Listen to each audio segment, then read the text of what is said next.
From Markiplier predicting the honey scandal 6 years before it broke. There's some shady shit going on. I can't put my finger upon it. But why do they spend millions on advertising? The Penguin Zero calling out one of TikTok's most viral manipulators. Mark my fucking words, put it down. Etch it on the tablets right now. Look, I'm not a chef in the kitchen, but I can speculate on the menu. They're gonna be serving up nothing burgers with those conversations. Just a hunch. Here are 5 times YouTubers tried to warn their audience, and nobody listened. Starting with Markiplier, who was called crazy for predicting a scam way before it was exposed. In 2019, while nearly every major creator was promoting the honey extension. Do you have honey installed? What's honey? Oh, no. Honey. Honey is a free browser extension. Free browser extension. Free browser extension. Free browser extension. Markiplier stood out, not because of what he did, but because of what he didn't. He refused to take the deal, not for some viral tweet, not for drama, just a gut feeling. My gut tells me that nothing in life is free. So where's all these savings coming from?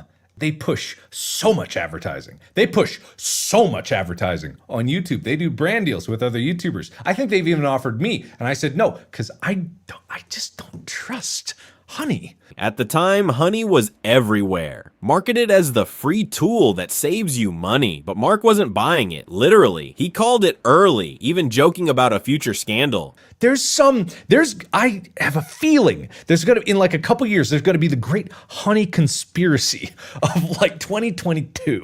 And I don't know what it is. I'm sure it's fine. And like, I got no problem with like the concept of an app that like clips coupon codes for you. That's great. That sounds great on its surface, but there's some shady shit going on. I can't put my finger upon it.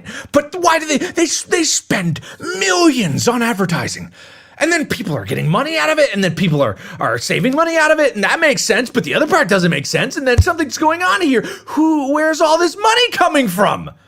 Where is honey getting the money? The real scandal didn't hit until 2025, when tech reviewer Mega Lag exposed honey's back-end scraping and affiliate manipulation. I hate to break it to you, but your favorite influencers sold you a lie. Honey is a scam, and the majority of claims promoted by those influencers aren't even remotely true. But it gets worse. Honey hasn't just been scamming you, the consumer, they've also been stealing money from influencers, including the very ones they paid to promote their product. And I'm not just talking about a few bucks here.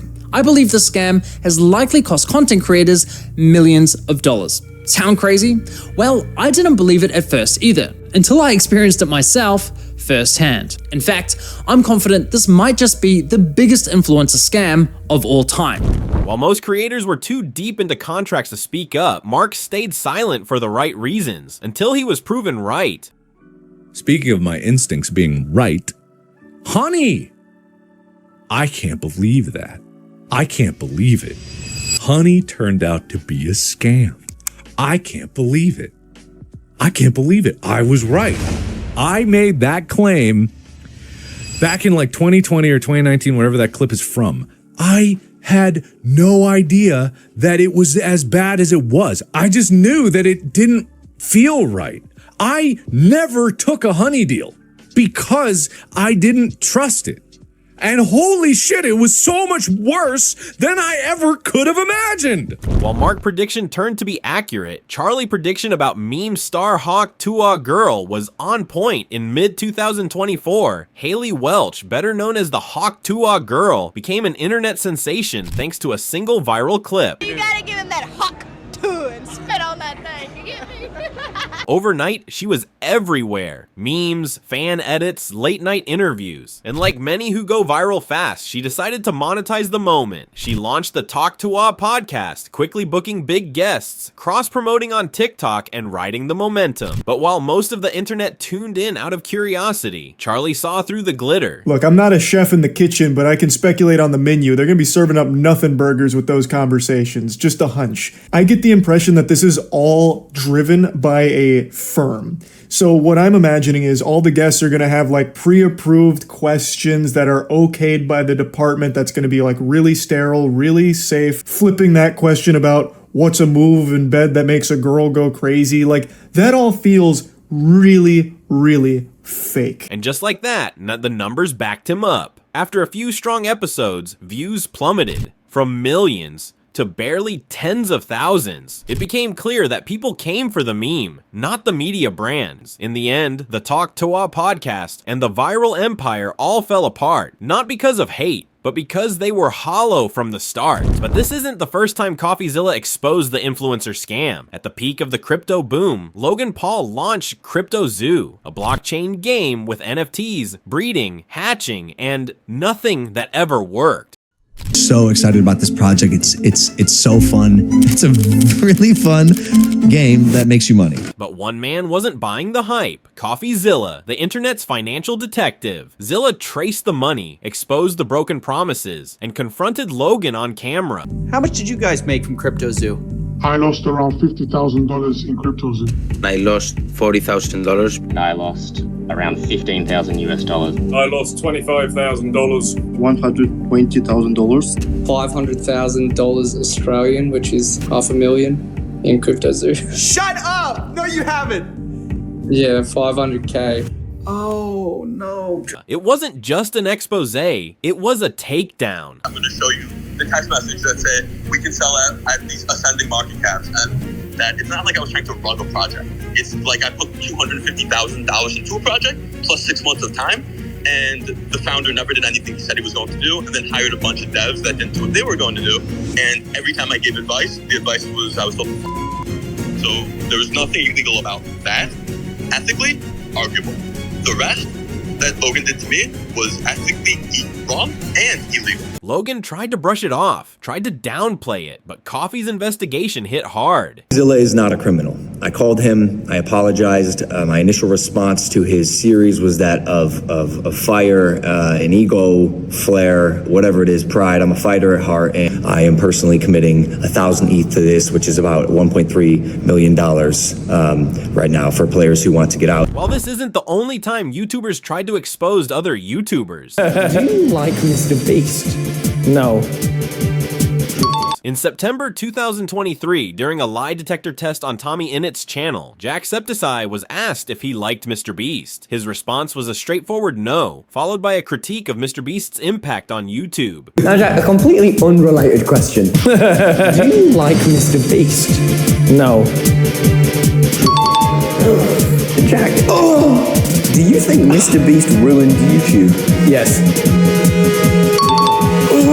Now, in all honesty, Jack, why? Because it became more about views, money, and popularity than it did about having fun. You just don't think you had fun playing Squid Games? You don't think you had fun riding on yachts? Building wells in Africa? I don't know. If he had fun doing those videos, they'd be longer. MrBeast responded on X, so I ruined YouTube because I didn't buy a mansion and sports cars, and instead reinvested my dollars into making content focused on doing good and inspiring kids to help people. This clip is insanely disrespectful IMO. Less than 24 hours later, the two creators resolved the issue privately and publicly. MrBeast posted on X, stating they had messaged and were on good terms. Jacksepticeye responded with a cowboy and thumbs up emoji, signaling the end of the brief feud. While Jack's criticism caused waves, at least it didn't get him canceled. PewDiePie, on the other hand, tried to warn us years earlier, and then the internet wasn't ready to hear it. Look at him. And we even found No, you don't matter, because I matter!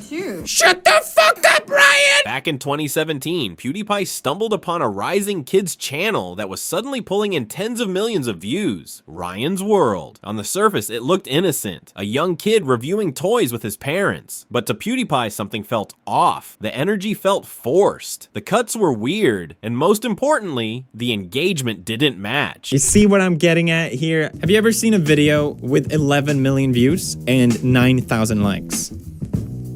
Please direct me to that video because it doesn't exist. These are not real people. These are not real views. There's only 1,000 comments. Take a video where I had 11 million views. How's it going, Brad? My name's Brad. Today, it got 22,000 comments. He even joked that Ryan seemed to be constantly interrupted by his mom, as if he was being directed mid-sentence. Who will you hatch? See, she doesn't even let him finish. He was clearly about to say something there. Who will you hatch? Look at him. And we even found No, you don't matter because I matter!